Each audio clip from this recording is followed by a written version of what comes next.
Мен эми келерине анча деле көп деле ишеним арта берген эмесмин. Кээ бир телеканалдар менен эле радиолор бир жума той кылды, аябай каттуу коңгуроолорун кагып. Эки тараптуу караш керек. Биринчи тарабында мен инсан катары айтайын да, саясатты мындай жыйыштырып коюп, инсан катары айтайын. Мен акмын деп атасыңбы? Кел да далилде.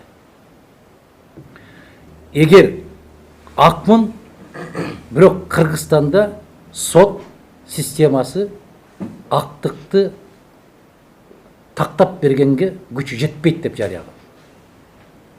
Кыргызстанда коррупцияга белчесинен аралашкан бийлик кыргыз мыйзамдарын негизинде иштебейт деп жарыя кылды.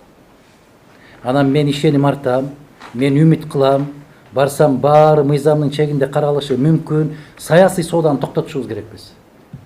Биз бардыгын ачык айтышыбыз керек.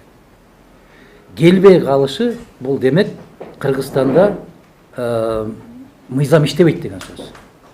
Эгер мыйзам иштегендигине толук кандуу ишенген болсоң, анда келип актыгыңды далилдешиң керек. Туурабы? Кандай дейсиңер? Мен Өмүрбек инимдин ал жагын же бул жагын мен аны каралап же башка кылып айта албайм.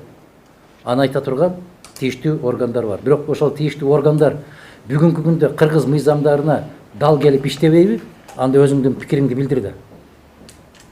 Анан ар кандай кылып баягы провокацияга берилип кетип, үчүнчү күч Акаевтан бери кыйкырышат. Үчүнчү күч ким ал үчүнчү күч?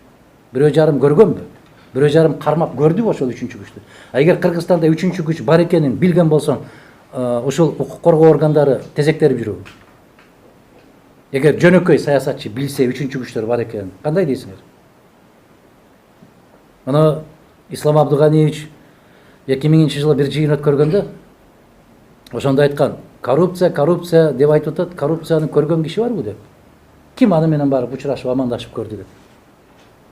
Ошол сыяктуу Акаев дагы айткан үчүнчү күч деп, кийинкилери дагы четинен эле үчүнчү күч деп келет. Ким ал үчүнчү күч?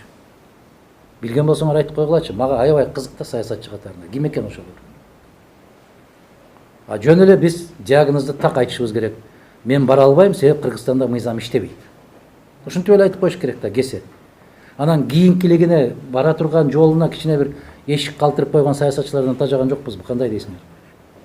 Мындай деп койсо мындай болуп кетиши мүмкүн, кокуста мындай болуп калышы мүмкүн деген ишараттарды токтотушубуз керек го.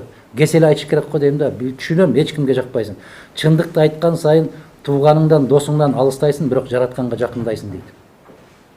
Менимче ошол тууган урук жора жолдошторду көрдүк го, шайлоо бүткөнгө чейин бир кандай, бүткөндөн кийин жора жолдошуң деле башкача экен го. Ошон үчүн жараткандан алыстабайлы, чындыктан кайтпайлы, жалгыз калган кезибизде дагы ошол чындыкты айта берген болсок, эртеби кечпи баары бир жеңет.